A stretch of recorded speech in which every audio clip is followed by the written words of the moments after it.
The H1B Guy here, and today, the H1B Guy news for the week ending June 25th, 2021. Today I'll cover U.S. Chamber of Commerce releases America Works, H1B lottery resubmission for fiscal year 2021 allowed, and H2B visa employer data hub announced.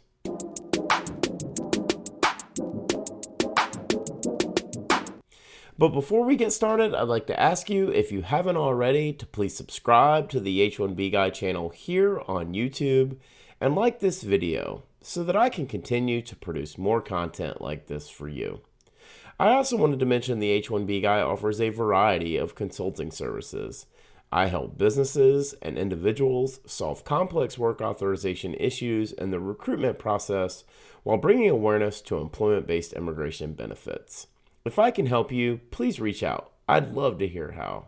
Today's news is brought to you by RecruiterNetworks.com, the smart solution for digital perm ads and local job postings since 2001. And also by Path to Canada. Path to Canada provides an ideal plan B for high-skilled immigrants currently located in the U.S. whose status may be uncertain. If you're facing an H1B denial or OPT expiration, don't get caught off guard. Make sure you have a plan B, and Path to Canada is your answer. Well, I wanted to jump right into it this week and get right to it. So now, the news. Earlier this week, I tweeted out, did the Department of State forget about Chats with Charlie, Episode 4, July 2021 Visa Bulletin? Almost instantly, I was notified that it had been rescheduled for Monday, June the 28th at 1 p.m. Eastern Standard Time, per a tweet that the Department of State had put out on June 17th. While the Visa Bulletin still actually shows the Chats with Charlie session was supposed to take place on June 18th at 1 p.m.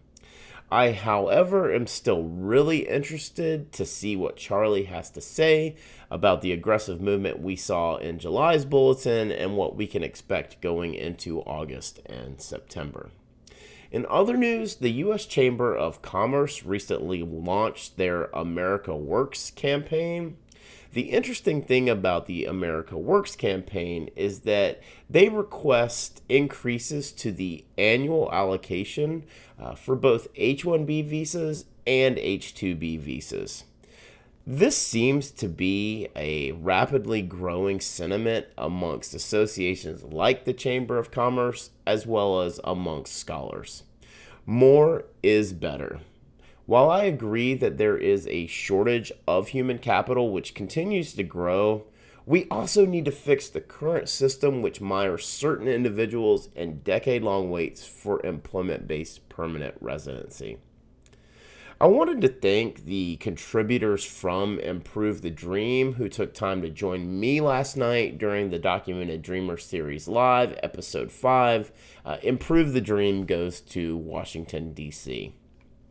If you missed it last night, Deep broke some very big news, including Representative Deborah Ross penning a letter that includes 40 plus other representative signatures asking DHS for documented dreamers to be included in the policy update for DACA, which is set to be released sometime in August of 2021.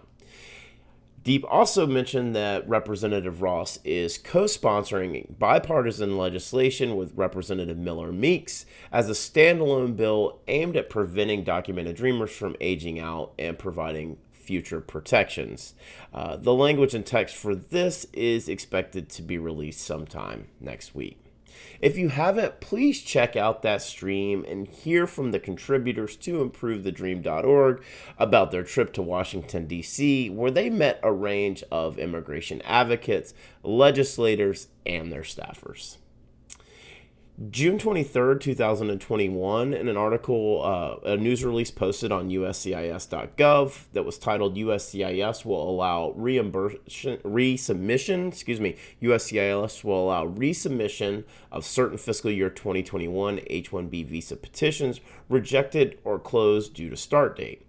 Quote, U.S. Citizenship and Immigration Services announced today it will accept resubmitted fiscal year 2021 H1B cap subject petitions that were rejected or administratively closed solely because the requested start date was after October 1st, 2020.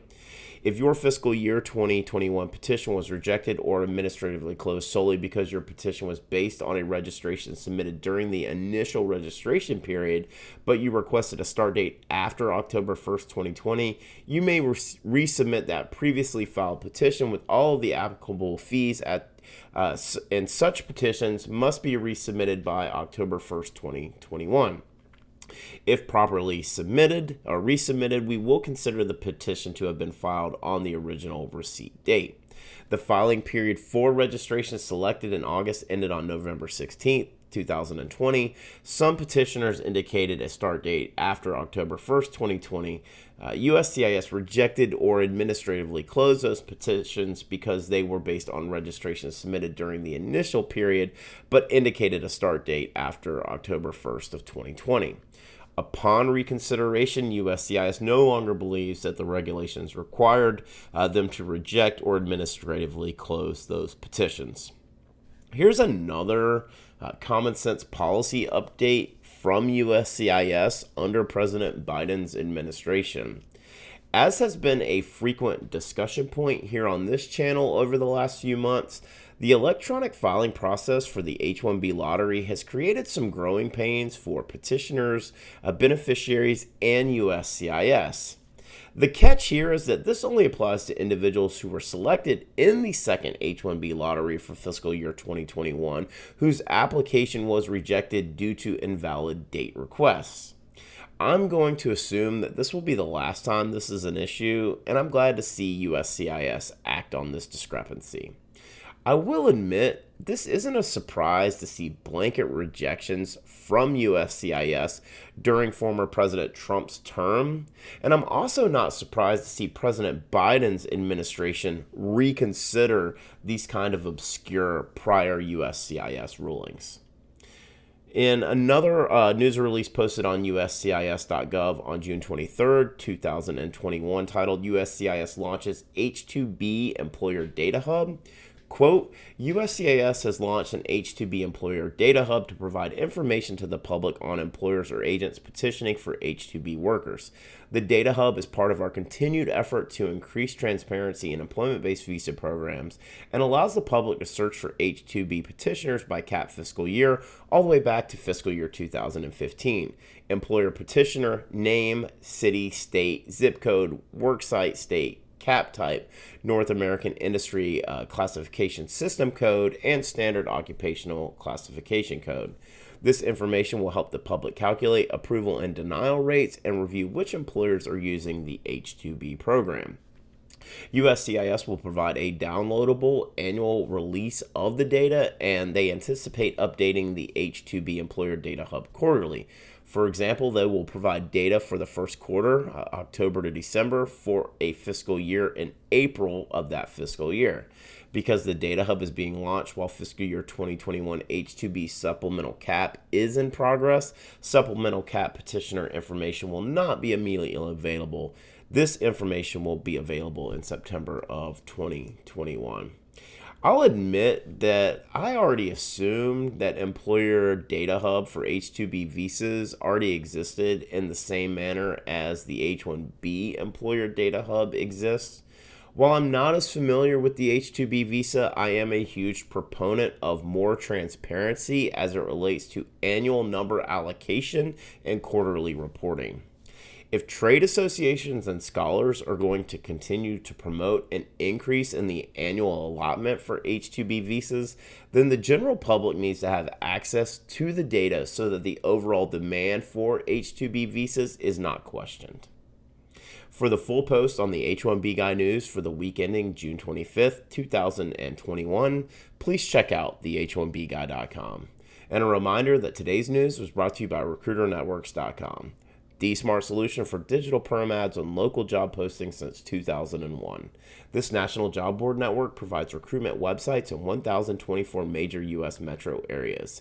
Each local job board is its own portal and is a low-cost resource for immigration recruitment ads for all industries and professions with a flat price of $225 per ad regardless of which city you choose.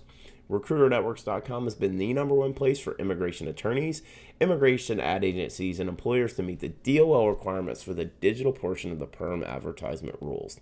RecruiterNetworks.com. Tell them the H1B guy sent you. And the news is also brought to you by Path to Canada. Path to Canada provides an ideal plan B for high-skilled immigrants currently located in the U.S. whose status may be uncertain. If you're facing an H-1B denial or OPT expiration, don't get caught off guard. Make sure you have a plan B, and Path to Canada is your answer. They will help you navigate the process.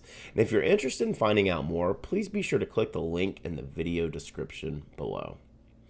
Just wanted to ask you again to like this video, subscribe to the H1B Guy channel here on YouTube, and click the bell for notifications so that you're notified anytime we post new content here to this channel. If you've made it this far, I just want to say thank you for taking the time to watch my video. The H1B Guy, your global source for all things H1B.